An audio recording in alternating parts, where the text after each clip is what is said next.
Welcome po sa panibago nating tutorial para sa Mitsubishi FX PLC. Ang topic natin ngayon ay tungkol sa kung paano mag-wiring ng input devices sa FX type na Mitsubishi PLC. Ang input signal ng PLC ay maaaring manggaling sa push buttons, on-off switch, key switch, limit switch, level or float switch, pressure switch, temperature switch, photoelectric sensor, or proximity sensors. Itong mga examples ng switches from 1 to 8 ay either normally open or normally closed voltage-free contacts. Ang photoelectric sensor or proximity sensors naman ay usually mga transistor output kung saan pwede itong NPN or PNP type na transistors.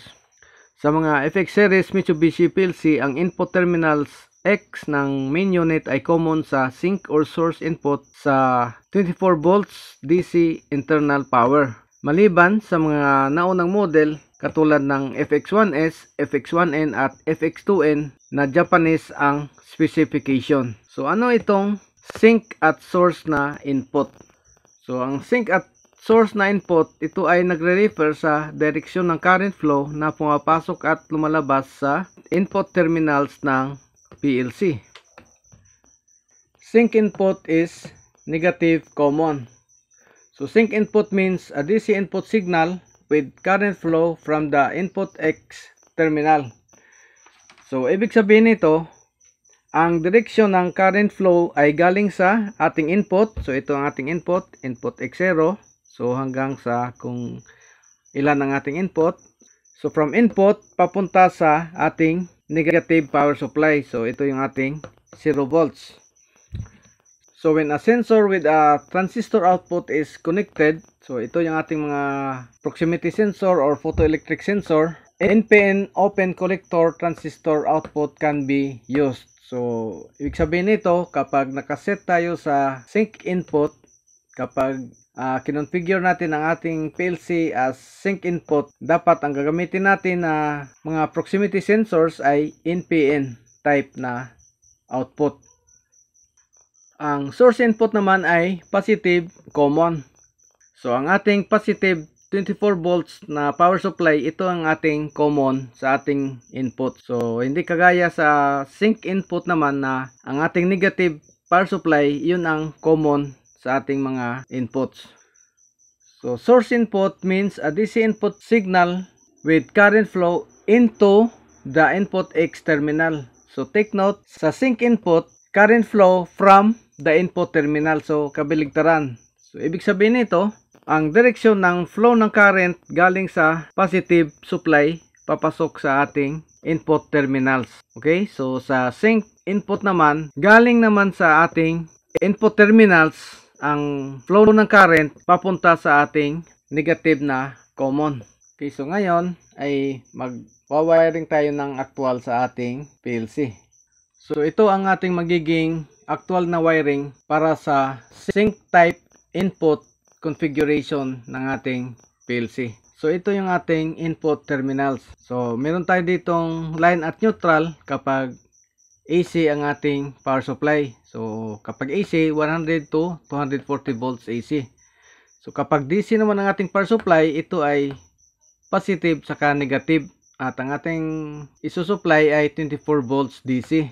Then itong terminal na SS, ito ang ating sink and source na terminal. So ito yung magiging basihan natin kung sink input or source output ang ating configuration. So dahil sink input ang ating gagawin, dapat itong SS terminal na ito ay naka-jumper sa 24 volts. Then meron tayong 0 volts. Ito yung ating common terminal para sa input. Then ito yung ating mga input X terminal. Ang ating sensor na gagamitin ay NPN type na output. Okay, so negative power supply natin. Then meron tayong positive para sa positive power supply ng sensor. Then ang ating out papunta sa X0. So X1 natin ay on-off switch. Then X2 ay stop push button. And X3 natin ay normally open na start button. Ito naman ang internal circuit ng ating PLC.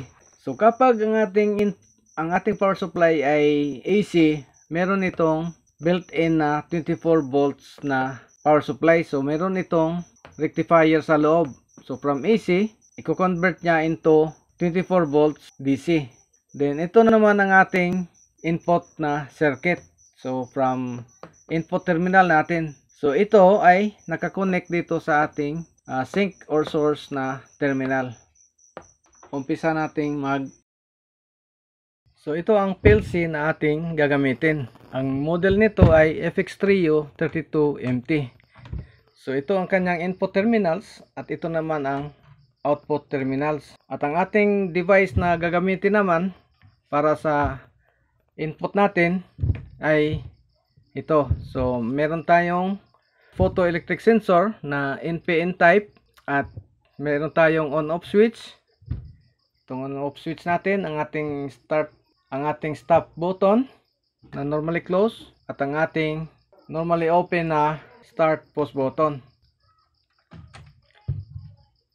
Ang ating line at neutral ay meron ng wiring papunta sa circuit breaker. Okay, so meron tayong wiring dito. Ang sunod natin na i-wiring ay ang connection mula sa sink and source terminal papunta sa 24 volts power supply. So ito ang ating SS terminal.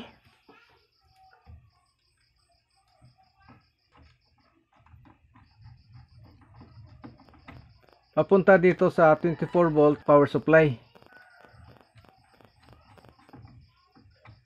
Okay, so take note, kapag ang ating input ay sink type, dapat itong SS terminal natin ay naka-jumper sa 24 volts. At ang ating common ay ang 0 volts or negative na power supply natin. So ang sunod natin na i-wiring ay ang ating negative power supply mula sa ating sensor papunta dito sa 0 volts ng PLC. So ito ang 0 volts ng ating input.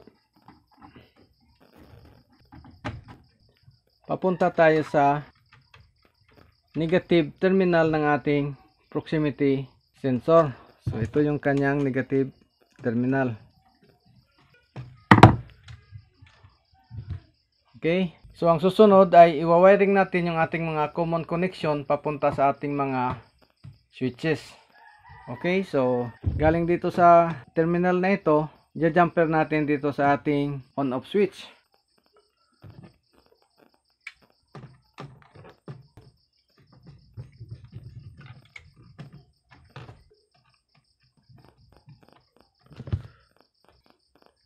So bakit natin ito gina-jumper? Ito ay dahil common ang ating negative kapag sink ang ating input. Okay, so mula sa on-off switch, i-jumper natin papunta sa normally closed na stop push button. At pagkagaling sa normally stop na push button, i-jumper naman natin papunta sa normally open na start push button.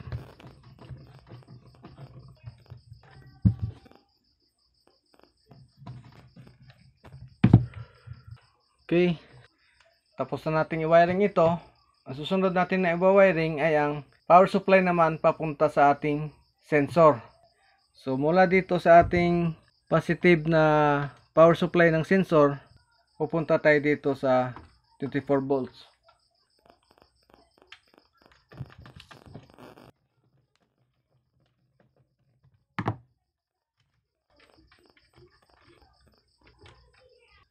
So dito ulit tayo magtatap sa ating positive power supply.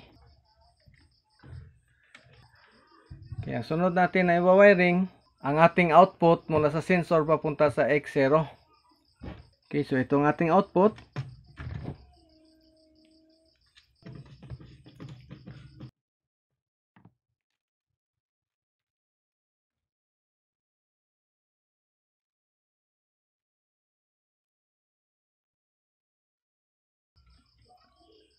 Papunta sa X0. So itong ating X0.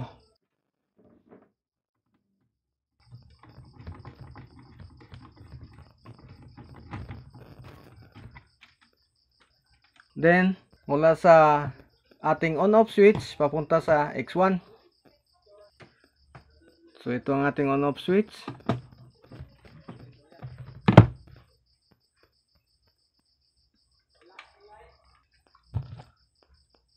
papunta sa X1. Ito ang ating X1.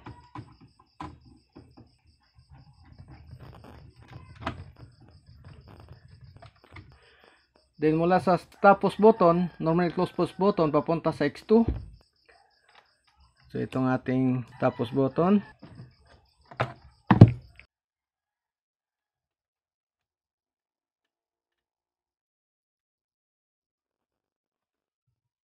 Ito ang ating X2 terminal.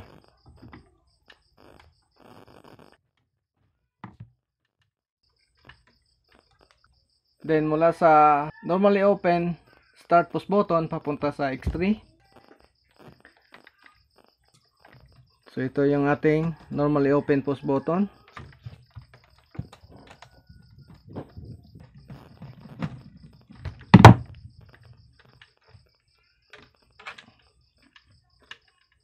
Papunta sa X3. So itong ating X3.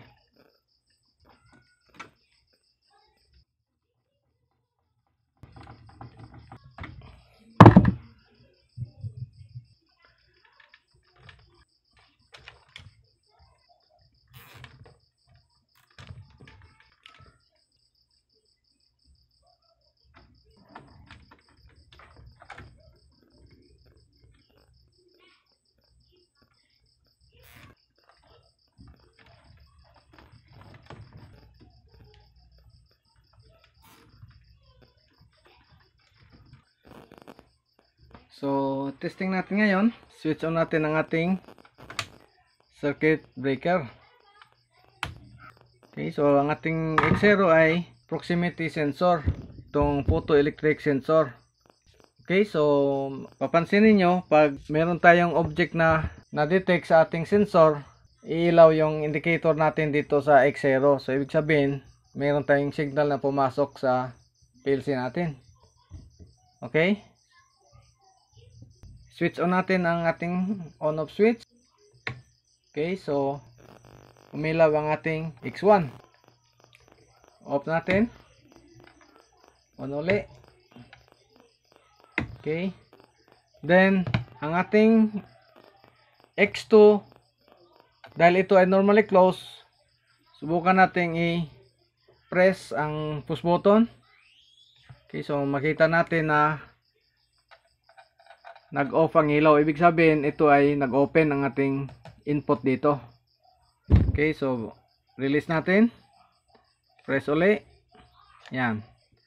Then panghuli ang ating normally open na start push button sa X3. So press natin.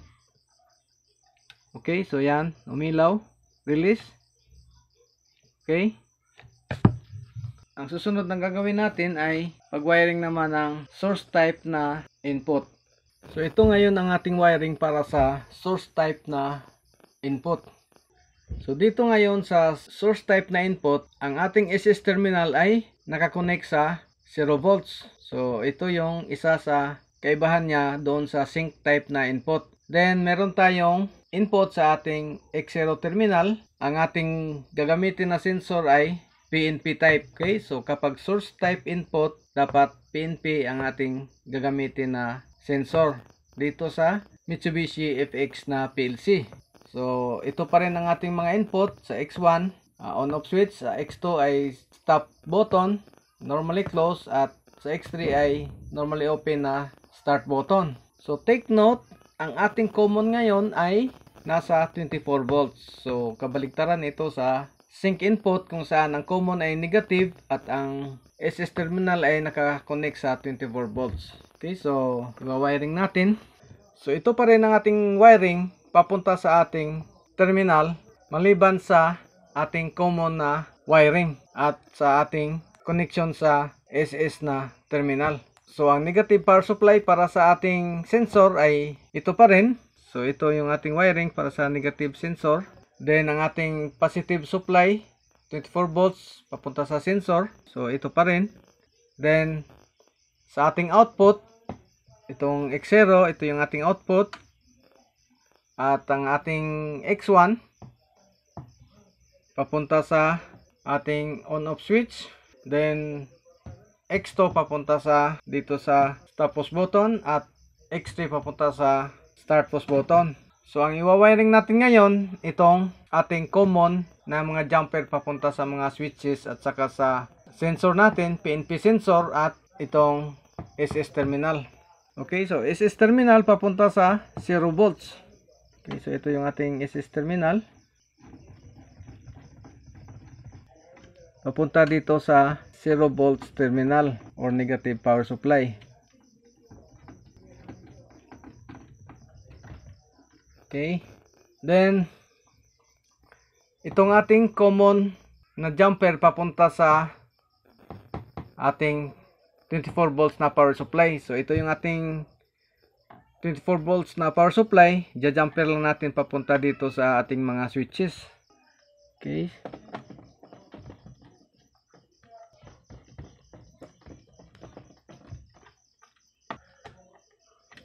Then ito papunta sa stop switch natin.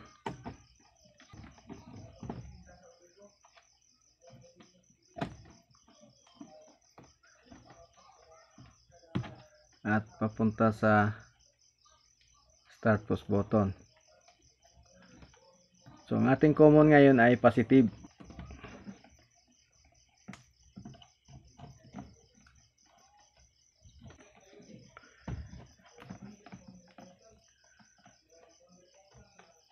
Okay, so ang ating ginamit na sensor para sa input X0 natin ay PNP na photoelectric sensor.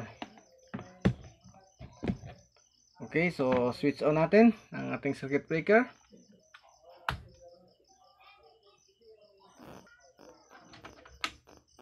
Okay, so yan, makita natin na tulad kanina, naka-on kaagad ang ating X2 dahil ang ating stop push button ay normally close. So itong stop push button natin ay normally close. So ibig sabihin meron na kagad input ang ating, so meron na kagad input signal ang ating X2 terminal.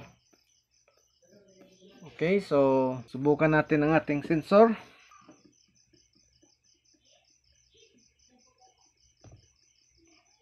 Okay, so check natin ang ating X0. Yan po. Kapag may na-detect siya na object, magkakaroon tayo ng input signal dito. Okay? Yan.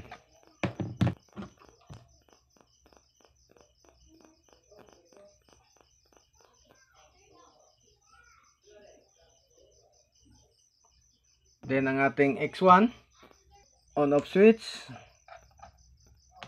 Okay, yan. So meron tayong signal. Off, on, off. Then ang stop push button natin na nasa X2, press natin. Nawalan tayo ng input signal dahil press natin yung normally closed na push button natin. Release. Then ang ating X3, normally open, start push button. Press, release, press, release. Okay. So yan lang po ang procedure kung paano mag-wiring sa input ng Mitsubishi FX PLC, whether sync type na input or source type na input. So abangan nyo po ang susunod nating tutorial. Pag-usapan naman natin kung paano mag-wiring sa output ng PLC. So maraming salamat po sa panonood.